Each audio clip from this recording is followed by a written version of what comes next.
कर्नाटक की सियासत इस वक्त सिर्फ गर्म नहीं है, बल्कि उबाल पर है।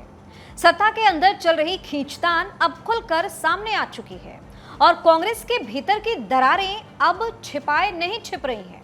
एक तरफ मुख्यमंत्री सिद्धारमैया और उप मुख्यमंत्री डीके शिव कुमार के बीच लंबे समय से चल रही सत्ता की जंग है, तो दूसरी तरफ अब अपनों की बगावत ने हालात को और विस्फोटक बना दिया है।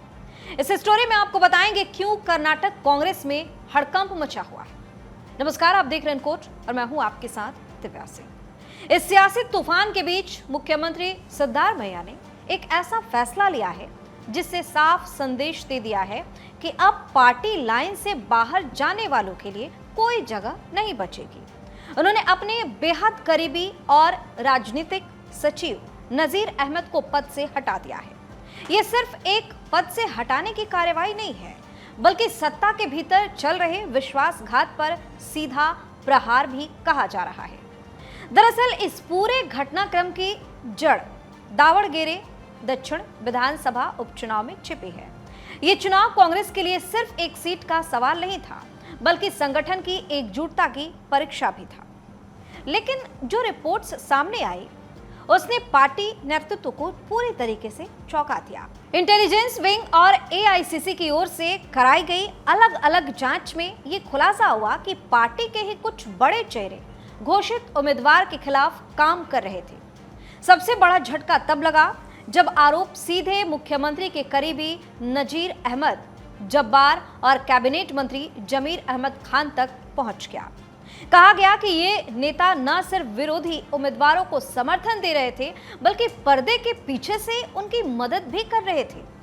यह भीतरघात कांग्रेस के लिए राजनीतिक रूप से बेहद नुकसानदायक साबित भी हुआ और पार्टी की संभावनाओं को सीधा झटका लगा। इन रिपोर्ट्स के सामने आने के बाद कांग्रेस हाईकमान ने सख्त रुख अपनाया। दिल्ली से साफ संदेश दिया गया कि अब किसी भी तरह की अनुशासनहीनता बर्दाश्त नहीं की जाएगी। देर रात तक बैठकों का दौर भी चला और फैसला लिया गया कि जो भी नेता पार्टी के खिलाफ काम कर रहे हैं, उनके खिलाफ तुरंत एक्शन लिया जाए। इसी दबाव और परिस्थितियों के बीच सिद्धारमैया ने नजीर अहमद को हटाने का फैसला ले लिया।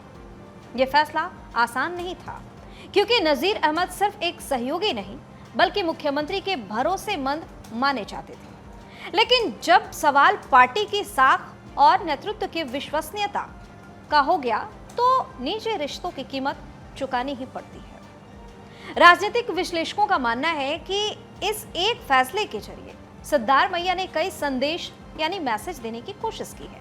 पहला, उन्होंने हाई कमान को यह भरोसा दिलाया है कि वे पार्टी अनुशासन को लेकर पूरी तरह से गंभीर हैं, और दूसरा, उन्होंने यह संकेत भी दिया है कि चाहे कोई कितना भी करीबी क्यों ना हो, अगर वो पार्टी के खिलाफ जाएगा तो एक्शन लिया जाएगा। हालांकि इस पूरे घटनाक्रम का एक दूसरा पहलू भी है। सवाल ये उठ रहा है कि क्या यह सिर्फ अनुशासनात्मक कार्रवाई है या फिर इसके पीछे गहरी सियासी रणनीति भी छिपी है, क्योंकि कर्नाटक कांग्रेस में पहले से ही गुटबाजी की चर्चा रही है और अब इस कार्रवाई ने उस आग में घी डालने का काम भी कर दिया है। नजीर अहमद के हटने के बाद अब सबकी नजरें जमीर अहमद खान पर टिकी हुई है। क्या अगला नंबर उनका होगा? क्या कैबिनेट में भी बदलाव देखने को मिलेगा? और सबसे बड़ा सवाल, क्या इस सफाई अभियान से कांग्रेस मजबूत होगी या फिर अंदरूनी कलह और तेज हो जाएगी?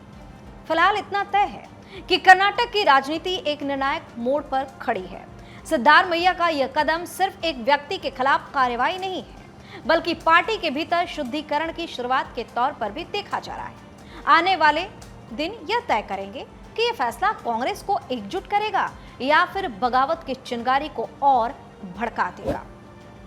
खैर, आपकी अपनी राय क्या है? हमें कमेंट करके जो बताइए। चैनल को सब्सक्राइब कीजिए, वीडियो को लाइक और शेयर जरूर कीजिए। बहुत बहुत धन्यवाद।